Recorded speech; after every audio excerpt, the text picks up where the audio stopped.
All right, we're going to continue simplifying radicals. And one more idea that we're going to throw into the mix is dividing radicals. So if you have square root AB, that's just equal to the square root of whatever is in the numerator divided by the square root of whatever is in the denominator.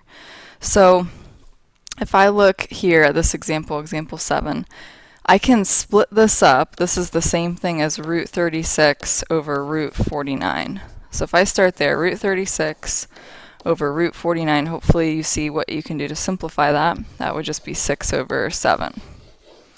So let's do the same thing to example 8. This is really just root 144 over root 9, which is 12 over 3, which is actually just 4.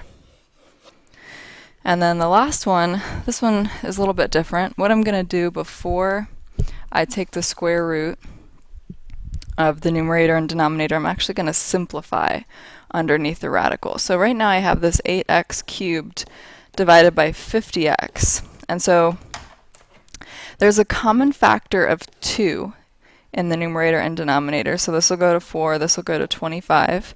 And then I can also simplify this x cubed divided by x. That's going to cancel in the bottom, and that'll become x squared. So what I really have is 4x squared divided by 25 after I simplify. And that's all under the square root.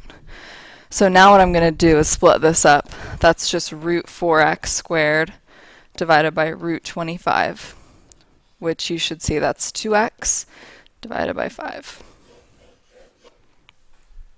All right, one last concept for the day, for the video, is something called rationalizing the denominator. Rationalizing the denominator basically means that you are getting rid of the radical and the denominator.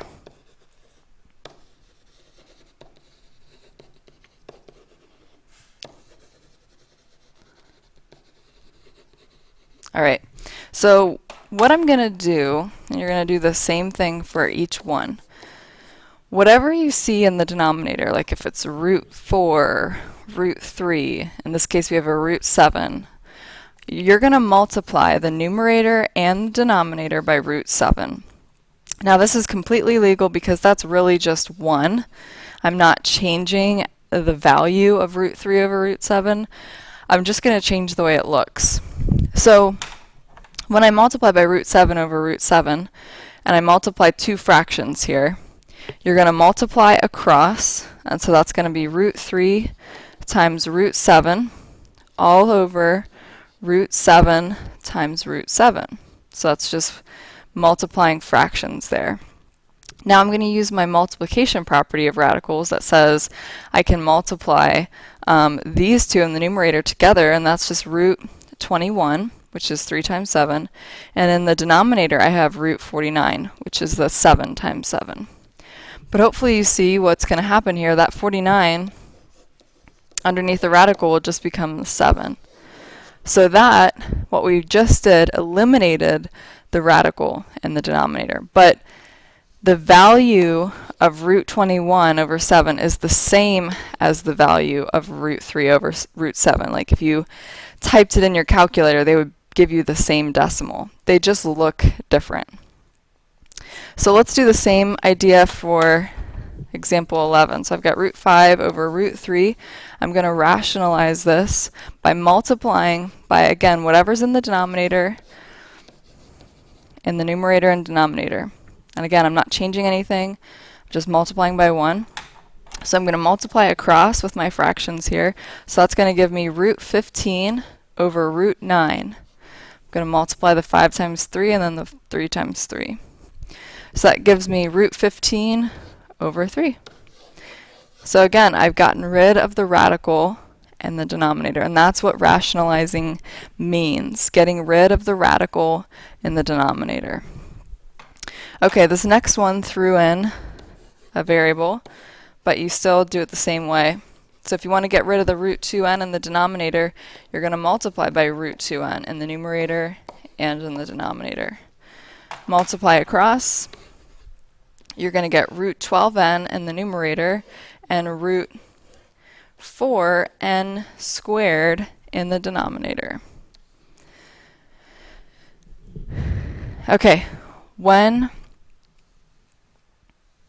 you start simplifying this, you've got root 12n divided by, and that's going to become 2n. Root 4n squared is 2n. But also notice there's one more thing that we can simplify. This 12 inside here is really 4 times 3. So let's simplify that root 12n. So I'm going to maybe change the way this looks. This is root 4 times 3 times n, all divided by 2n. So this 4 right here can pop out, and what's going to pop out is a 2. Root 4 is 2. So I'm going to have 2 root 3n, the 3n has to stay, divided by 2n. Now actually, this is kind of like, imagine this being like 2x over 2y. Okay, so you can probably see clearly that the 2's are going to cancel in that fraction there. It's the same idea here. The 2's are a common factor in the numerator and denominator, so we're just going to be left with root 3n over n. All right, we will practice on Monday.